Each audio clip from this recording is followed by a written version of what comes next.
السلام علیکم۔ نمبر 1، اسلامی تاریخ 14 جمادی الاولیٰ، غزوہ احد۔ غزوہ بدر کی شکست سے قریش مکہ کے حوصلے تو پست ہو گئے تھے، مگر ان میں غم و غصے کی آگ بھڑک رہی تھی۔ اس آگ نے ان کو ایک دن بھی چین سے بیٹھنے نہیں دیا۔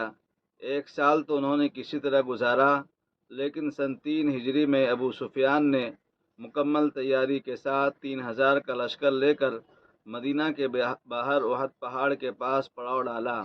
اس کے ساتھ 3000 اونٹ، 200 گھوڑے اور 700 آدمی زرہ پہنے ہوئے تھے۔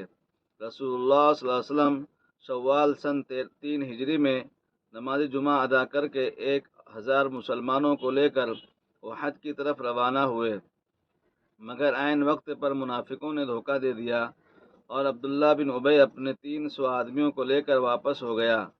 اب مسلمانوں کی تعداد صرف 700 رہ گئی۔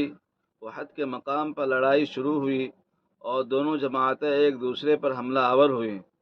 اس جنگ میں مسلمانوں کو پہلے تو فتح نصیب ہوئی، مگر ایک چھوٹی سی غلطی کی وجہ سے جنگ کا پاسا پلٹ گیا۔ نمبر 2، حضور کا معجزہ، حرام لقمے کا گلے سے نیچے نہ اترنا۔ ایک مرتبہ رسول اللہ صلی اللہ علیہ وسلم کسی جنازے کی نماز پڑھ کر واپس آ رہے تھے۔ راستے میں ایک آدمی ایک عورت کی طرف سے کھانے کی دعوت دینے آئے تو حضور نے دعوت قبول فرما لی۔ رسول اللہ اپنے صحابہ کے ساتھ اس عورت کے گھر پر تشریف لے گئے۔ جب کھانا سامنے رکھا تو سب سے پہلے حضور نے لقمہ اٹھایا اور پھر صحابہ نے کھانا شروع کر دیا، لیکن وہ لقمہ حضور کے گلے سے نیچے نہیں اتر رہا تھا، تو آپ نے فرمایا، مجھے لگتا ہے یہ بکری کی مالک کی اجازت کے بغیر ذبح کی گئی ہے۔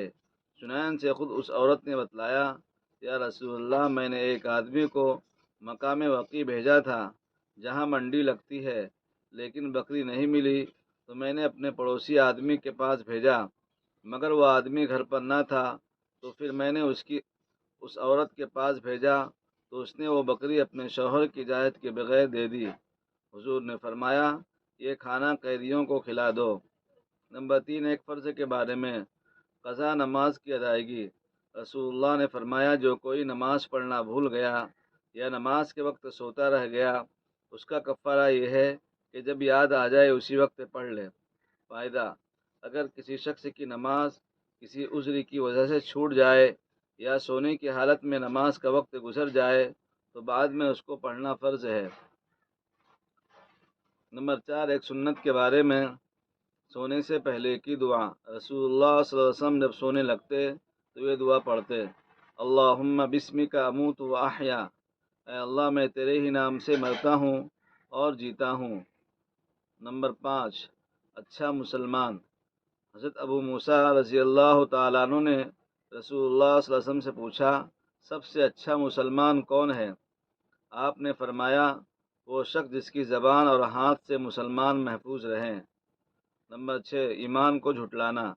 قرآن میں اللہ تعالیٰ فرماتا ہے، جس شخص نے بخل کیا یعنی کنجوسی کیا اور لاپرواہی کرتا رہا اور بھلی بات یعنی ایمان کو جھٹلایا تو ہم اس کے لیے تکلیف اور مصیبت کا راستہ آسان کر دیں گے، یعنی جہنم میں پہنچا دیں گے۔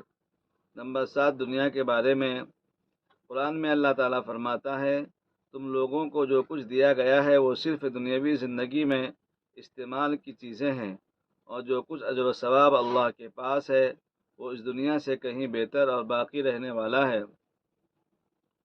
اور وہ ان لوگوں کے لیے ہے جو ایمان لائے اور اپنے رب پر بھروسہ کیے۔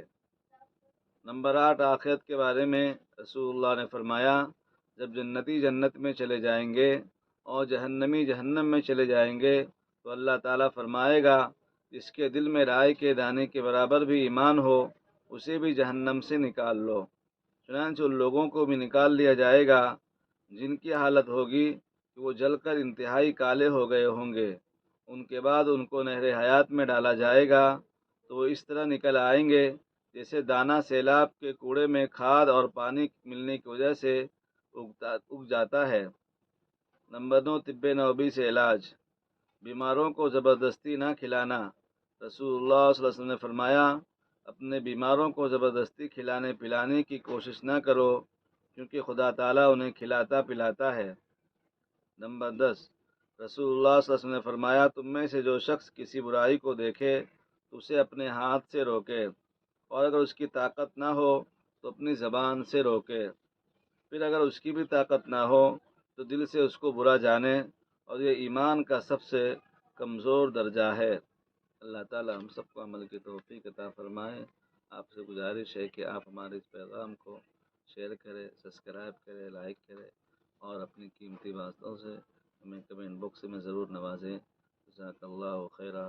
اللہ آپ کا حامی و ناصر ہو۔